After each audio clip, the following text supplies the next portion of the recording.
on Yemen So, this time. your answer was Good. yes. Yes. But look at this. It's Yemen. Okay, so we're loading the map up. It's Yemen. First time that we're streaming it.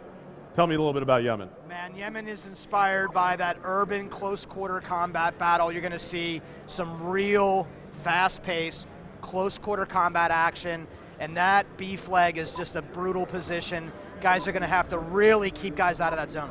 Yeah, and as we see right off the bat here, it looks like the whole North American side decided to take that flag together. And usually sometimes you'll see that teams go ahead and push up towards that B flag, but they all jumped on it to get it quickly. And now you see them making moves. We're on board with Toby. And Toby gets taken out right there. We'll swap over, and we're now on board with Twiz, who's flanking around here. Twiz with the MSNC, and he's got the laser sight attachment. Tell me a little bit about that. That laser sight is how you can get that increased hipfire accuracy on for these players. Got it, yep. So that is Twiz picking up the kill right there. And he's going to go and hang tight as the North Americans are controlling 2 flags now. They have taken B, and Merc is on a tear right now. He just called in, it looked like a hellstorm, and it picked up a double, and now he has the SMR. So that is actually a semi-automatic rifle, right? Right, he's got this thing customized up in all sorts of ways, so he's using that select fire switch to change up whether he's bursting or auto. Got it. So looks like he's doing some work with it right now. As a Ruby jumps around the corner, he gets taken out there, and now it looks like Merc's going to be calling in a care package. We'll stay on board with him and see what lands. 26-13 now as the North Americans are up. And it looks like that care package is coming down, and Merc turns right there and takes out Gunshi. Just gave Gunshi a little bit of the business, and that care package just came through. So let's see here what Merc is up to. It looked like it was a UAV. Yeah, that's a UAV. You see those UAV assist points coming up. We were just talking about that earlier. Every time you're using a support-driven streak and someone gets a kill with that UAV up, you're earning some points for that. That's that UAV assist message. Right, so all of those points from that UAV are going to contribute to his score streak. Tell me a little bit about what we're seeing down here with the score streak meter. Yeah, you can see that score streak meter in the bottom right-hand corner of your screen right next to those 3 icons. That'll fill as the guys get score. It hits the top, they're going to earn that next reward. Right, so as we see, Big Timer is just getting started on his score streak here, and it looks like he took some shots right there, and the North Americans are doing some great controlling of that B flag at the moment. Map control is so important in Domination, and you have the North Americans doing a great job of just locking it down. 3 minutes and 35 seconds left to go, and 3 minutes and 30 seconds left to go as Big Timer takes that hip fire with the laser sight attachment. That definitely helped him right there. Absolutely, man. You're going to see a lot of really good play from the hip and ADS with this particular attachment. So tell me a little bit about what we're seeing round base here now. 3 minutes left to go here. You see at the top of the screen, it says round 1 of 2. The score panel is telling us this is the first round. What's going on there? Right, so this is something we actually learned directly from the esports community. In a public game of Domination, you usually only play 1 round. You rack up to about 200 score and the game's over. But when we watch the guys play competitively, we realize that they like to play it round based. That makes sure that everybody has to spawn on each side of the map. Right, and that's important because it makes the game a little bit more fair in Domination. You get to play from both spawns, and you're able to have an equal opportunity on both sides. It's a great thing. So we'll be playing 2 minutes and 30 seconds left here, and then the teams will switch spawn, and the score will remain, and we'll keep playing from that point on, right? Yeah, so it's still the guys with the highest score are going to win that game, but these scores will carry over to the next round. They'll start with the same exact scores that they end with. Yeah, that's awesome. So great thing there for everyone who loves to play Domination. And now it looks like the North Americans are turning the heat up completely with the 3 cap. A player is on the B flag. As we take a look here, we see that Minnie and Shane were on the C flag, and it looks like they did manage to cap that C flag, and we're on board with Big Timer still. So why don't we hop on board with the Europeans, take a look. Well, actually, look at this. Twiz and Ray from the North American side, Ray of Optic Gaming and Twiz are on massive kill streaks right now, David. We'll swap on board with Ray. And what's Ray got here? Yeah, Ray's got the Death Machine out. This is some of the new weapons that we have put back in. The Death Machine actually has a little baby brother is known as the War Machine, which is the grenade launcher version. So it was really fun for us to put these clearly superior firepower weapons into the score streak system itself. Awesome. So he's got a care package as well. Looks like he's just doing some work with that death machine, and you see him die and pull it back out again. So he's able to keep that death machine, whereas I think in the past, if you died with the death machine, you lose it, right? That's right. So in Black Ops 2 multiplayer, you can hold on to that death machine sort of through multiple lives and through some extra ammo there.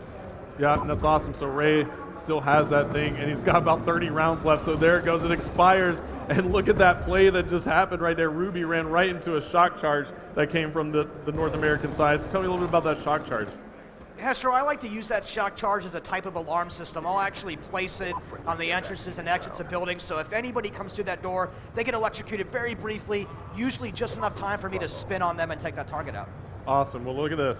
135 to 50. And you have about 30 seconds left to go. So we're getting to that point where this round is going to end and we're going to start back over. So the score was going to carry over. I'm just really excited for people to be able to check that out. And we'll take one more look here at the picture-in-picture. You see some players hopping on the flag, trying to play the objective near the end of the game. We'll take a look at the scoreboard as well.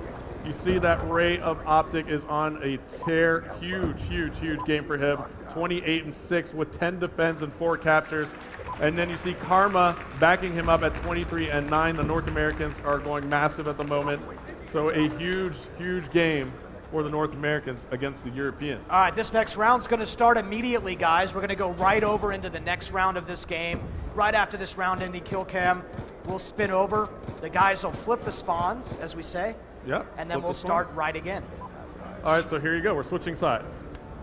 A little bit of halftime, good breather. All right, and then right back into it. Now look, Hester, right at the top of the screen, you can see A, B, and C. That's because they're neutral. And as soon as someone jumps on the flag, it flips over to the team that has that particular flag. And it's so great. So right now we see that the B flag is getting taken. Why don't we swap back over and see who is near that flag? And it looks like it's a battle for control of that B flag right now. And it is just chaos here on the map, looking great. Players are making moves. You just saw 2 players get taken out in the street right there, headed towards that B flag. So this is just basically a feel it out type of moment here, isn't it? I'm really excited by the way these players will actually position and set up. They will not be in a hurry to grab the B flag until they feel like they can really lock it down. Look at Big Timer moving up beyond the flag radius so he can try to lock that position in really well. Yeah, and now we see that Karma is actually pushing up on that right flank, but he does get taken out right there. And now you see some players hovering over that B flag. Let's hop on board with Merc. There he is, taking the B flag with some help of his teammates. And there you have it. The North Americans do control the B flag now. So they have C and B in that 2 flag setup. That's always so crucial. And tell me a little bit more about Yemen here as we're watching it. You see a lot of tight corridors here, and tell me a little bit about the design of this map. Yeah, so we worked on this map really early on, and we wanted to make sure that we definitely brought that classic urban street fight that players love, make sure it was still available in Call of Duty Black Ops 2 as well. And this is why you see this such fast-paced action here. Look at the kill feed just spinning the entire time. Absolutely, and that's something players love in Call of Duty is just non-stop engagement, and that's what you get here on Yemen. And especially with Domination on this map, it's just non-stop. And you take a look at the map here overhead, you just see constant movement from the players, right? And it's just a great thing to watch. I actually love this view right here, just watching the triangles moving around the map. I'm always fascinated by the line battles these guys have. They will set up and just try to deal with the threats coming in on them. And in this view, we can see which guys are firing, and you can get a really good idea. Look at Merc coming around from the side, going for a flank. Yeah, and absolutely. We even saw the care package just get dropped right there for the North Americans, back on the C flag in a safe area. So I mean, it's just a beautiful thing. We can actually take a look here. We see that Shane is on the A flag now. Big Timer is on the B flag. He just ran through it. They still have control. And Ray now runs by the A flag. It looked like Ray was actually pushing for that capture. So the North Americans are now pushing this flag pretty hardcore and aggressively. And then the Europeans do manage to thwart that off. We'll jump on board with the Europeans. Why don't we hop on board with one of the ladies here? Jump on board with Kitty Cat, and we'll take a look at what she's using. She's got the MP7, and it looks like that class is pretty solid.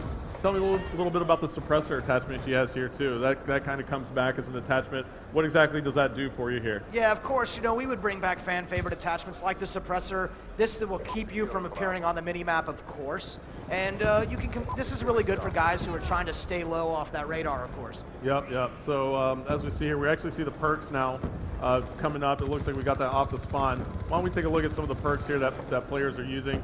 And there you go. Looks like Kitty Cat is using Hardline Scavenger and Dead Silence.